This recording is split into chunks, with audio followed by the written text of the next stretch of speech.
દેશમાં રહેવાનું, આ ગુજરાતમાં રહેવાનું અધિકાર આદિવાસીઓને પણ છે, એટલું આપણે યાદ રાખવાનું છે. અને 1950માં જે વખતે પહેલા આ દેશના પ્રધાનમંત્રી પંડિત જવાહરલાલ નહેરુ અને ગોવિંદ વલ્લભભાઈ પંત, રાજેન્દ્ર પ્રસાદ, ડોક્ટર રાજેન્દ્ર પ્રસાદ અને ડોક્ટર બાબા સાહેબ આંબેડકરે જ્યારે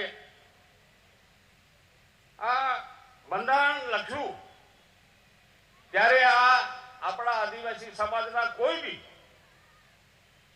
નેતા એમના પાસે નહીં ગયા હતા.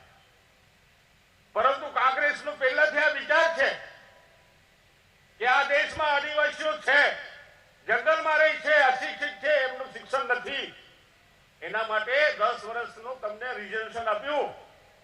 ફુકટ શિક્ષણ થયા પછી તમને નોકરીમાં રિઝર્વેશન અને તમને રાજકારણમાં બી રિઝર્વેશન આપ્યું.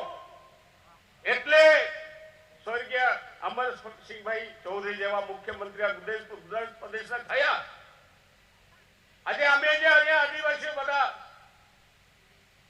ડોક્ટર તુષારભાઈ ચૌધરી, હું સંસદ સભ્ય છે, અમે કઈ બહુ કારખાનાવાળા છે? એ તો કોંગ્રેસનું રિઝર્વેશન છે એટલા માટે અહીંયા બીજો કોઈ નહીં ઉભો રહી શકે. અને કોઈ બી પાર્ટીનો ઉમેદવાર કોઈ બી પાર્ટી ઉભી કરશે તો એ આદિવાસી જ ઉભો કરશે. કેમ કે બંધારણમાં આદિવાસીનું રિઝર્વેશન છે એટલા માટે.